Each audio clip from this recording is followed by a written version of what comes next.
Et donc, le droit, il faut l'avoir. Mais attention, il y a au-delà du droit des attitudes nobles, des attitudes éthiques qui sont les meilleures réponses. Oui, on ne se laissera pas faire. Oui, on répondra par le droit. Mais on a compris aussi une chose, c'est qu'il y a une dimension supérieure qui est l'excellence. Et l'excellence, je vais vous dire une chose. Vous savez pourquoi vous êtes là? Vous savez pourquoi vous êtes tous là? Vous savez pourquoi, alhamdoulilah, dans le plan qui a fait qu'à un moment donné, après les années 40, il a fallu que vos parents, pour la majorité d'entre vous, pas seulement, certains d'entre vous ont rencontré des gens dont les parents avaient quitté l'Algérie, le Maroc, la Tunisie, la Turquie, le Pakistan, les pays du Sud. Et vous savez pourquoi vous êtes là aujourd'hui? Pourquoi depuis 60 ans, le mouvement qui a fait qu'on est dans un mouvement, on a eu des mosquées, puis ensuite on a eu des associations, et puis ça continue, et puis que là on essaye d'avoir des écoles et tout ceci pour s'installer, institutionnaliser. Vous savez pourquoi? Pas par la connaissance de vos parents.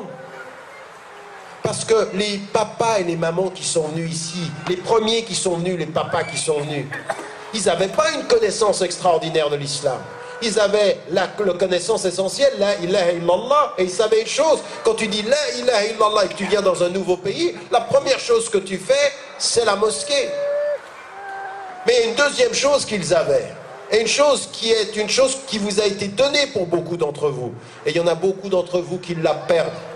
Moi, l'une des choses, une des marques que je vois qui est vraiment très très troublante, c'est deux choses.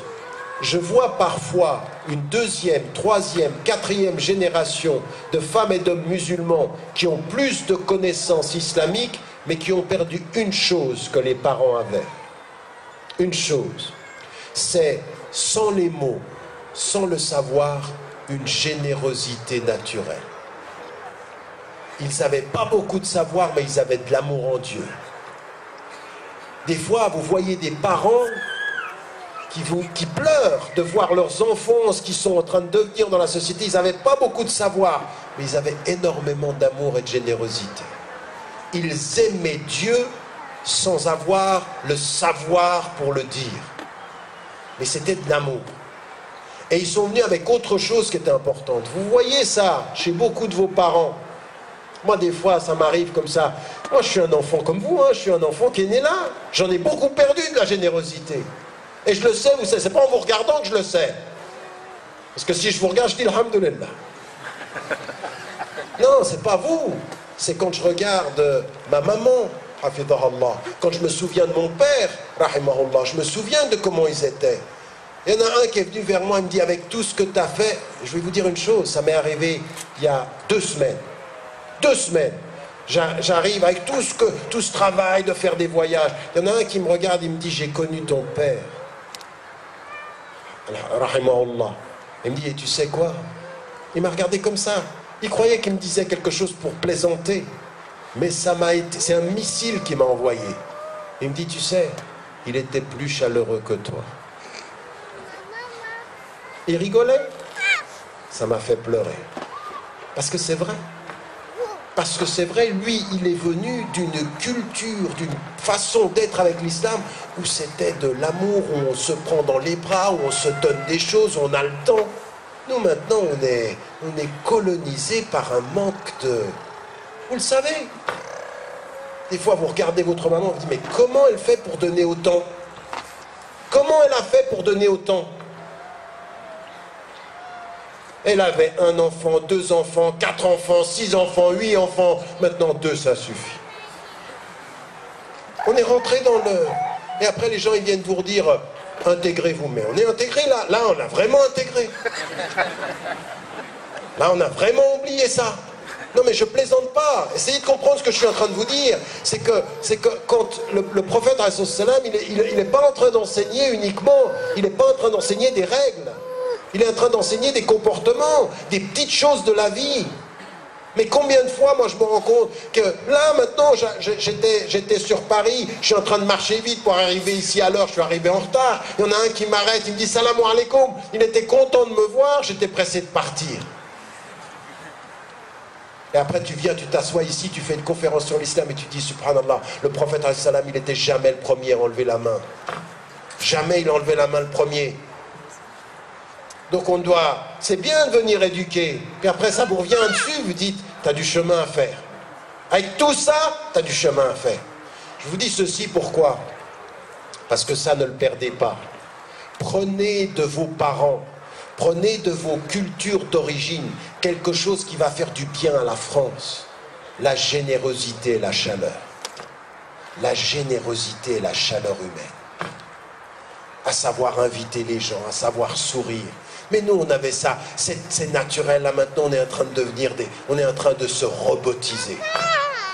Et si quelqu'un vous attaque et qui réussit par ses attaques à vous faire moins sourire, à vous faire devenir moins généreux, à faire en sorte que vous fermiez la porte de vos voisins, il a gagné 2 fois. Il vous attaque par le verbe et il vous détruit ce que vous aviez de générosité à l'intérieur. Comprenez ce que je suis en train de dire? C'est une guerre psychologique qui est profonde. Et la libération spirituelle, c'est de ne pas garder ça. Et le hikmatu dallatul muslim, c'est la propriété privée, perdue du musulman, la sagesse. Et qu'est-ce que c'est la sagesse? La générosité. Là où vous vivez dans vos quartiers, il ne faut pas être une communauté qui fait du bruit le soir du ramadan en dérangeant tout le monde. C'est une communauté qui est généreuse dans sa présence. On est généreux, on fait du bien, on sourit. Les gens, pour aller chercher votre générosité, ils partent à Marrakech en vacances. Et quand vous êtes à côté d'eux, ils ne vous voient pas. Vous dérangez à Paris, vous êtes tellement généreux à Marrakech. Vous êtes des exotiques. Là-bas, eh bien nous, c'est ça notre réponse. À ce racisme-là, c'est cette présence-là. Moi, ce que je suis en train de vous dire, faites un djihad du sourire, faites un djihad de la générosité, faites un djihad du don. Quand les gens vous regardent, il y a une sœur qui me dit, ça fait depuis qu'elle est voilée, elle dit, ça fait des jours et des jours que je vois une personne dans mon allée, et chaque fois que je la salue, elle ne me salue pas. 1 fois, 2 fois, 3 fois, elle ne me salue pas. Et un jour, pendant le Fajr, elle demande à Dieu, ou juste pendant la prière, elle dit, oh Dieu, fais en sorte qu'elle rende le salut. Le lendemain, elle la salue, elle répond à son salut. Parce qu'il faut insister. C'est ça la générosité. C'est c'est ça. Nous on dit, je lui ai dit salam alaikum. Non, on va pas dire salam alaikum. On dit, je lui ai dit bonjour. Elle n'a pas répondu. Alors là, tu vas voir. T'as ni bonjour, ni au revoir, ni je te tiens la porte, ni rien. Mais c'est pas ça.